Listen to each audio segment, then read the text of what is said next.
Hey everybody, Craig Shacklett here from URComped. We've got a very special guest today on the Casino Business Podcast. We've got Rebecca Martin, founder and CEO of SpinPass. You can find out more at spinpass.io. That's their website. But I'm excited to learn more because somebody we interviewed in the past, Robert Christensen, spoke highly of you and your new company. So I'm excited to talk to you and learn more. So Rebecca, thanks for being here. Hey, I'm happy to be here. Thank you. All right, so Rebecca, why don't we start off with just what is SpinPass? So SpinPass, what it is that it's a gamification bolt-on CRM tool. So a customer relationship management tool. What makes SpinPass stand out though is that we're white label bolt-on. So what we actually do is we're CRM agnostic. We bolt in straight into operator platforms. We're a loyalty layer that sits right on top of their whole portfolio. So basically any games, any engagement that happens on those platforms, people can be actively earning their loyalty rewards.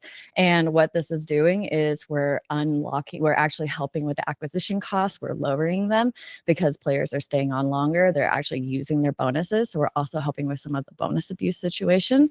And then we're also boosting retention by using these video game progression mechanics that we've adapted to real money play. What we found is that in the video game world with these same mechanics that they have about a 5 times higher retention rate than current casino loyalty models. So we're converting those kind of mechanics over. We've also seen a 70% conversion rate with those kind of mechanics. And we can get more into it later. And then we're also uncapping LTV, so lifetime value. Right now, lifetime value is the hidden metric that a lot of casinos are missing out on because everyone's focused on trying to fix acquisition and retention. But once you actually fix both of those, then you uncap the lifetime value. And SpinPass, we fix both of those issues. So now you're fully unlocking a totally new revenue stream and a whole new data stream. Wow. Okay. And so is it focused, or SpinPass is the plan, maybe initially, at least, is it focusing on iGaming and the online world exclusively, or do you think it applies to the brick and mortar casino space as well? So right now we're focusing on iGaming and sports wagering, so on the digital side, but we do actually in the future want to go into being able to do like geolocation within the casinos, brick and mortar themselves, but that's something down the line.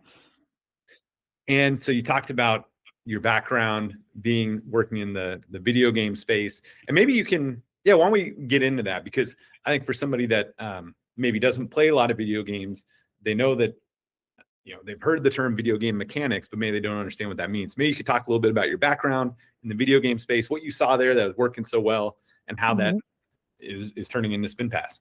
Yeah. So I originated as like a monetary designer. So that basically I built out like shop system, battle pass system, achievement loops, gameplay loops, but basically everything that has to do with monetization and microtransactions. So a lot of what this actually is, we can go back up a little bit further. So basically in that world, we actually started out with like loot boxes and everything. And this was actually seen as like a practice that was considered extremely unethical and unresponsible towards players. And so what we did was we actually started working on building out these new systems called battle passes. And these battle passes were a direct, a direct answer to bringing responsibility into video game space. And so like the little children and everything, they're not like wasting all their money on these loot boxes that are literally gambling form in video games. And then we go into these battle passes, which are these progressional real-time loops where people like play video games, they play their games, and they actually acquire their cosmetics or their boosters or skins or however the game wants to configure it. So I helped with building out some of these like systems like in the very beginning pieces, and then also helped adapt them for other games and did quite a few projects. And so what we found like in that world was, like I was saying at the very beginning, how we found out once we switched over to these battle pass systems, progression systems, we saw a 5 times retention boost. Then we also saw, with once players become monetized, that they're 70% more likely to keep buying these passes every single cycle afterwards. And that a lot of the games have about 30 to 60% of their total quarterly revenue is coming from these systems that we've built out. So I have like a lot of experience with building these things out. And So when I was working in the video game space and I got introduced to the iGaming world, this was a complete coincidence, accident. I didn't even mean to end up in gambling, but here we are. And I saw there was this huge gap where there was all these pain points showing up and people just didn't know what like the answers were because they're just using these plain gamification platforms such as like points, badges, leaderboards. These are very static systems. These are actually what we call like phase one or like block one when it comes to building out monetary systems. So right now, a lot of all the loyalty systems are all like basically in phase one. And then what I built out with like Spin Pass and some of the other systems I built when video games we would call that like more like block five, phase five. So we like build things out each block throughout. And then we basically add another layer of microtransaction or monetization to that. And what these different layers do is they're actually, like building up player loyalty. So players don't realize that they're actually building up loyalty to a game, which is why you see like on Fortnite and Call of Duty, when players are literally playing games over and over again, we've actually built out these different loops, and these are very intricate loops. And I guess I'm getting a little lost in track here, but yeah. Why don't we go back, because for like, I think there's some people that will be listening that maybe want to, so you start with loot boxes. And yeah, I got about there. Yeah, and so that was essentially like people could buy a loot box, which is almost like pulling a slot machine, and then it would open up, and then they might get some crazy weapon that would cost a lot of money if they paid for it, or but they got it in a loot box, or it could be something of very little monetary value. Is that like, so? Maybe explain loot boxes, and then I would love to learn more about the level 5 that you unlocked. So maybe explain loot boxes first. Yeah. So basically, like you're saying, loot boxes are like you're pulling a slot machine and you open it up. Some like unlike with a slot machine where you just might lose everything, you don't win anything and you have to just pull again. Loot boxes, you always get some kind of reward from it, but it can literally be a reward that costs like 1 penny or something that can cost $100. And there's also a lot of exclusives that were locked behind loot boxes too. So a player might see an item or outfit or a weapon that they really want. And since it's locked behind the loot box, maybe they might be lucky and get it over that first loot box. But most of the time, most players would have to spend about $100 just to be able to receive that item. And that is a maybe depending on the game they're playing. And so that's when we get into another level of like when we're talking into like logic and like loot box mechanics and like gotcha gaming mechanics, but that's a whole other conversation that maybe not for this call. And do they always have to pay for the loot box, or it could be like, hey, you played enough in this game, you achieved enough through your gameplay that you get to open up a loot box? Yeah, two ways to get it. Both. Yeah, so you can either pay for them outright or you earn them, but most of the time there's a cap on how you earn them. So you might have missions like weekly or daily missions. Maybe when you finish your weekly mission that you get like 5 loot boxes. So I think like an Overwatch 2, for example, every week they give out 3 free loot boxes if you play, I think 20 or 25 games. And so that's only 3 loot boxes. And that's, I don't know what their percentages are, but just to get like a legendary is probably maybe like 1 out of 100 or something. It's probably maybe lower than that, but that's like, I'm not really sure what the logic is that they're using, but yeah. Okay. So you've got this kind of first level video game mechanics where it's, hey, we want you in this game, we want you engaging. To monetize, you're seeing other people in the video game world that you're playing in that have this, cool weapons or cool outfits, and the player's like, I want that. How you get it is you got to go through this loot box, and they can either play a certain amount, getting people loyalty and engage in the game, or they could just do a shortcut and pay money to spin it and hopefully get what they want in the loot box. And so, and just to try to summarize, and so there was some questions that were coming in, some scrutiny, because, hey, this is starting to feel a lot like gambling. This may be a little unethical. And then you and your team, people in the industry, started developing this new type of way to develop loyalty. So maybe you can explain that from loot boxes to what that next level is. Yeah. So after loot boxes, that's when we got into the battle pass system. So basically, battle passes kind of broke down loot boxes into where the rewards were more transparent. You could actually see your progress, how close you were to earning those rewards. So let's say with the experience points, you need 1,000 experience points in order to unlock your level. So you might have to play 5 games to get one level to get that 1,000 experience points. It all scales depending on the game or like what the actions are. So once you earn that, and then in the battle pass, you may have 10 levels, 50 levels, 100 levels, and it might be going for 7 days, 30 days, 60 days, 90 days. So these are like very scalable systems. And basically players come in, they pay like $10, for example. That's a pretty typical price. They pay $10, they come in, they buy the battle pass, and then they have this time period to finish the pass by playing the video game. So what Spin Pass is doing, we're taking these battle passes and we've converting them into for real money play, where we're taking those same transparency, those same logics where you play certain games, you play a certain, so like if you have to maybe you have to play the Cleopatra and you have to spend like 10 times in order to unlock a level, but then you can also go play the I forgot, it's Candy Crush, the other slot machine Candy Crush one, and like you can pull that one and you maybe do it 20 times and you can get like another few levels. So you can literally do anything you want across the whole casino floor or the iGaming sports wagering, and then you can be building up your pass. So in the video game world, what we like, as I said too, like these have been huge monetization machines, and they've also been really interesting for us to be able to review our player segments as well, because you can track how the different players are, the way that they play the games, the way they engage with the games, and their purchasing patterns. And we actually were able to capture and understand our players a lot more than we did even with the loot box system, because maybe we could just see, okay, they just buy a bunch, they're a whale, they're a high spender, they buy a bunch of loot boxes, but we're not actually seeing what their actual player behavior is, how they're interacting with the game. In battle passes, we were actually able to track and see those different things. So that's another thing that Spin Pass is bringing, is that we're able to track this across a casino as well, so that these casinos are also unlocking these data streams and player segments that they didn't even knew existed before. Interesting. Okay, so in a video game, I'm unlocking a new level I could play, a new world. It's like, oh, I love playing this game. Now I'm playing it in a different setting. This is cool. I can't. So that's the motivation for unlocking a battle pass. In a slot machine world or online gaming or online sports betting, what are the levels that you unlock? Like what does that look like, I guess, if I'm just interested in playing parlays online or playing my slots, what would the battle pass look like? So since it's white labeled, the operators get to completely brand it to their IP, their branding, whatever their event or promo that they want to do. And so they connect their own loyalty rewards into it. So again, we're CRM agnostic. We plug in, we're not replacing other CRMs. So we're just complementing your current CRM. And so you can plug in your rewards, fully control it, really see like a whole data stream of how your rewards are being used, what your most popular rewards are.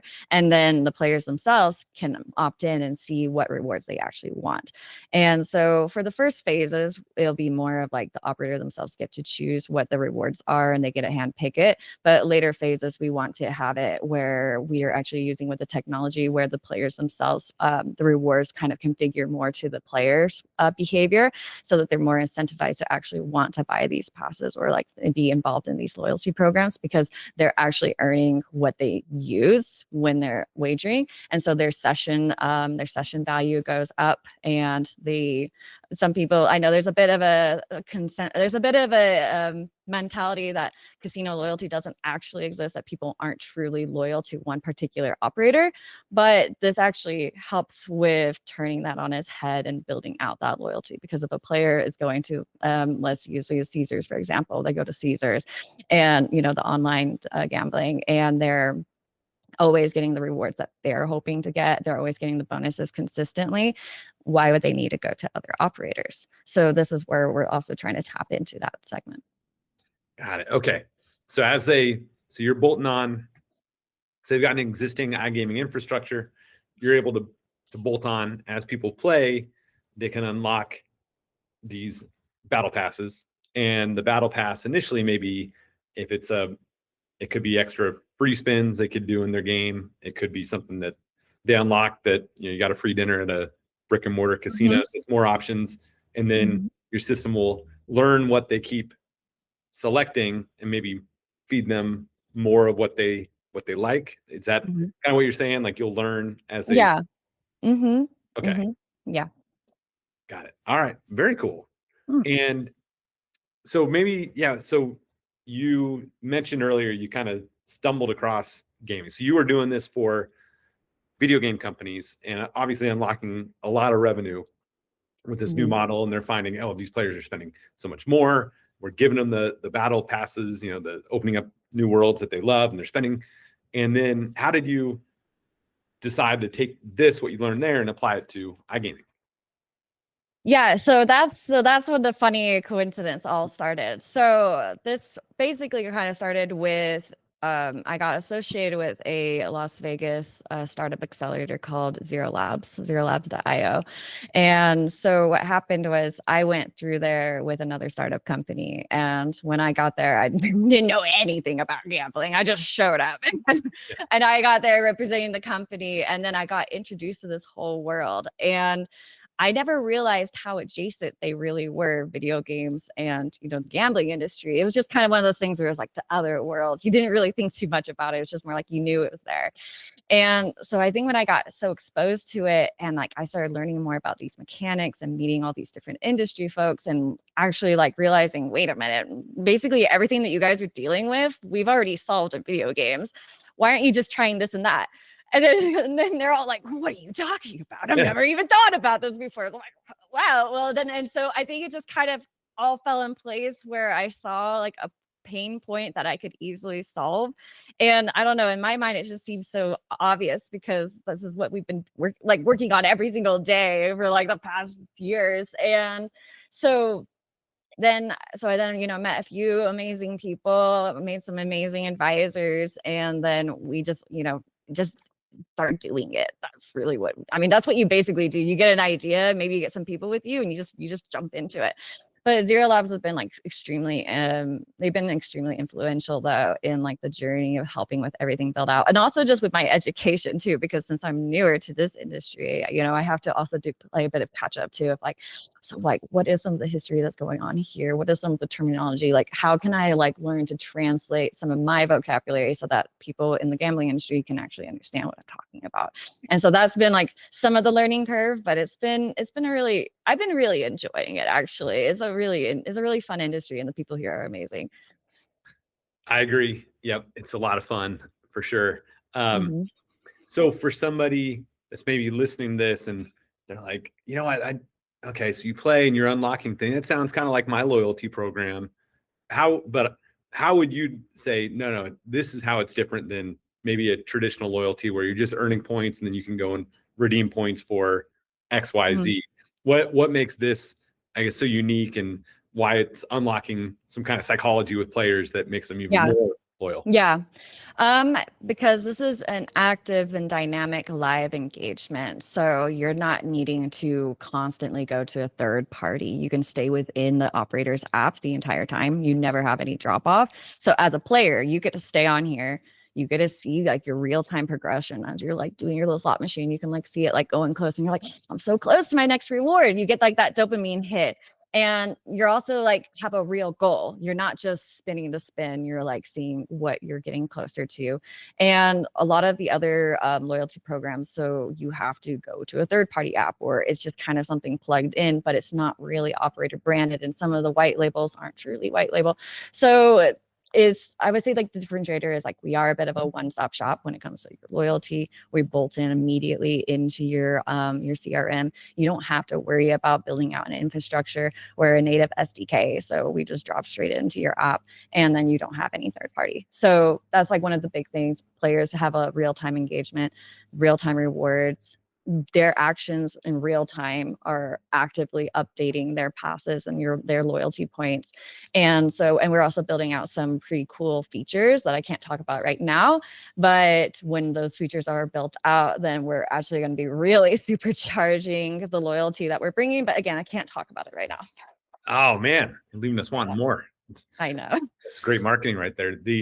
So you mentioned earlier, you had some numbers about it increased, buy-in or increased. You had some stats, and maybe you can kind of talk about those stats, a little bit, and like kind of the results you've seen with some of these mechanics you've built. So like one of the big ones is the 70% conversion rate. So what that really means is what we've seen is that once players become monetized, so let's take bonus buy segment players, for example, in casino space. So bonus buy segment players are the players that spend extra than they're required to in order to play the app. So if we take these bonus buy segment players, which are basically the same microtransaction segment players in video games, what we found is that once they become monetized in the game that they play, when they buy like not just a microtransaction, literally a battle pass, they're 70% more likely to keep buying a pass every single cycle after that. And as I said before, passes can be between 7 days to 90 days. So when you really break that down, if you have players that are like 70% more likely to keep buying a pass every 7 days, you're looking at like a huge revenue stream here. And then for the casinos, you can configure how much those passes cost. And also if people want to buy microtransactions within those passes, you all get to configure all of those things. And so that's like a really big one. And then the 5 times retention mechanics metric. So what that is that players, once they get into the battle pass system in like a video game, since the engagement is very transparent, is very like active, when you see how close you are to your next reward, you can immediately see if you're just 1 game away. So if you're just only 1 or 2 games away, why not just stay on for another 20-30 minutes and earn those rewards? So we're actually maximizing the retention even further. And then players, once they bought in, they put some skin in the game, they want to finish out their pass, because we've seen like a lot of players, they're very economical too. So they're actually going to stay on that game for longer periods of time. And as the game continues with good updates, with good incentives, good shops, then the players stay on forever. Like as we've seen like with Fortnite. Fortnite's a really interesting benchmark case study when it comes to this. So Dota 2 actually was the worst one to really do battle passes, but when Fortnite did it, off the top of my head, is either 40 or 50 million passes sold on the very first day. And their MAU, their monthly annual users, are about higher than Caesars Interactive's monthly active users are. So when you like really put those engagement next to it, and then when you take the 70% conversion rate, you can very comfortably say that half of Fortnite's entire income is purely from passes.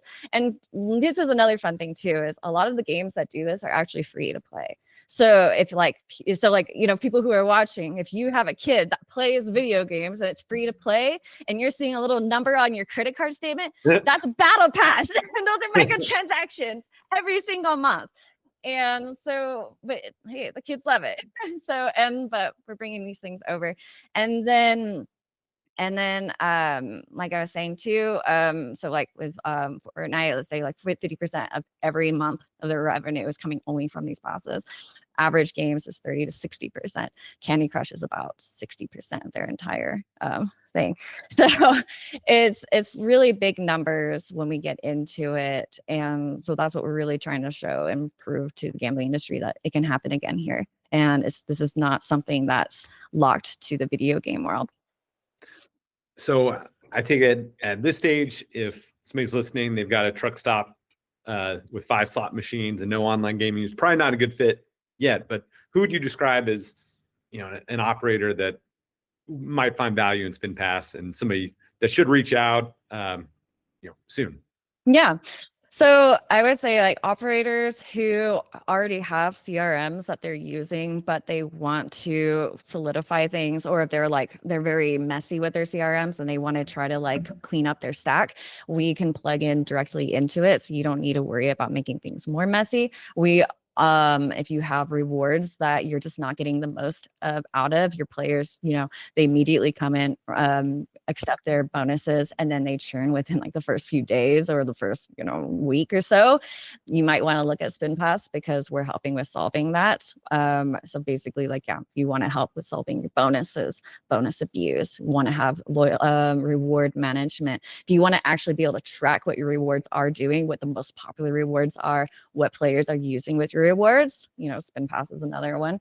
And then again, if you're interested in unlocking this hidden lifetime value metric that no one is hitting right now, spin pass.